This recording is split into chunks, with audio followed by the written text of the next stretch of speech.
ជំរាបសួរអ្នកទាំងអស់គ្នាថ្ងៃនេះយើងមកធ្វើឆាខ្ញីពវៀនមាន់ហើយលាយសាច់គោ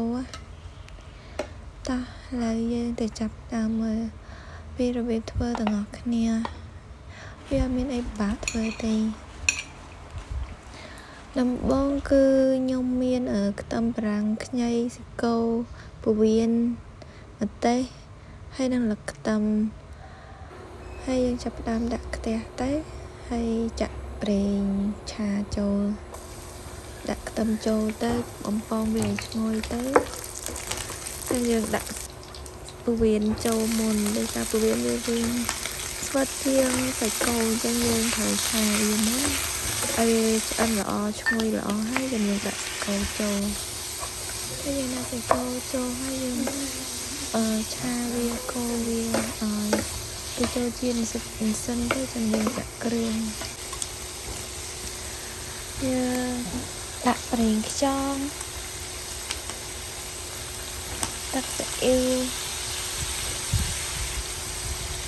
ហើយនឹងទឹកថៃហើយនឹងស្កររ៉ូឌីប៊ីចេទៅដាក់តាមចំណង់ចំណូលចិត្តរបស់អ្នកគ្នាទៅណាទាំងអស់គ្នាស្រឡាញ់រសជាតិបែបណាគឺដាក់បែបហ្នឹងទៅនេះគឺជារសជាតិខ្ញុំចូលចិត្តគឺរសជាតិប៉ុណ្្នឹងឯងឯកថាឆ្ងាញ់ណាស់រលឹកដាក់គ្មានទេឯថាម្ហូបហ្នឹងយើងធ្វើខ្លួនឯងទេយើងត្រូវរក្សាខ្លួនឯងមិនគឺខ្ញុំបានដាក់ម្ទេសចូលហើយខ្ញុំថែមទឹកវិញបន្តិចដោយសារវាស្ងួតពេកហើយយើងដាក់ខ្ញីចូលទៅដូចថាយើងកូរវាឲ្យសព្វហើយបន្ទាប់មកក្រូចវាទុកចោលសិនណាខ្ញុំต้องឲ្យញ៉ាំណាយើងក្រូចវាទុកចោលសិនឲ្យខ្ញីឆ្អិនល្អហើយចាំយើងដាក់ខ្ទឹមបារាំងចូលដាក់ខ្ទឹមបារាំងចូលរួចហើយយើងកូរវាឲ្យសព្វដែរទៅហើយបន្ទាប់មកយើងក្រូចវាទុកចោលសិនទៅបាទឲ្យយើងចាប់ផ្ដើមឆ្អិនហើយខ្ទឹមបារាំងយើងមកឲ្យវាឆ្អិនល្អទៅបើតែអត់គ្នាចូលចិត្តឆ្អិនតែអត់គ្នាអត់ពេលឆ្អិនបានតែយើងចូលចិត្តរសជាតិប៉ុណ្ណឹងមិនមែនចូលចិត្តរសជាតិប៉ុណ្ណឹងទេខ្ញុំចង់និយាយថាខ្ញុំចូលចិត្តវាឆ្អិនប៉ុណ្ណឹងអញ្ចឹងនិយាយប៉ុណ្ណឹងក៏ខុសដែរហើយយើងដាក់ខ្ទឹមចូលទៅកូរវាឲ្យសព្វទៅឬជាការស្រេចហើយយើងចាប់តាមដួសដាក់ចានដើម្បីយើងឆាប់បានទទួលទានយើងចាយកូរយូរមែនឃ្លាននឹងដួសដាក់ចានហើយចាយនឹងហើយឥឡូវយើងធ្វើការដួសដាក់ចាន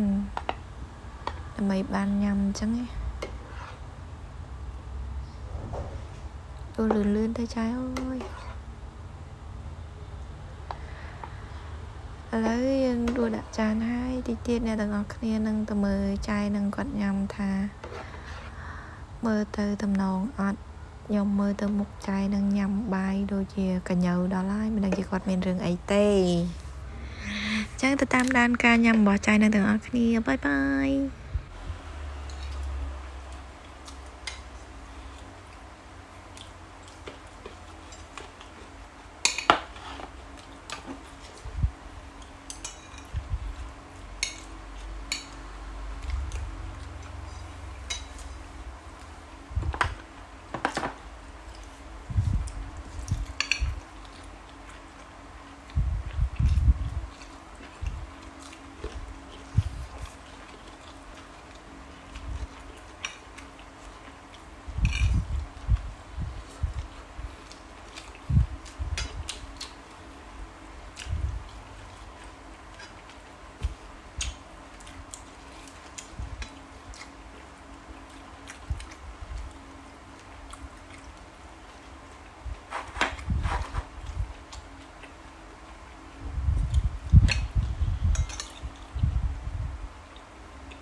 nhảy nó khá lắm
nó khá lắm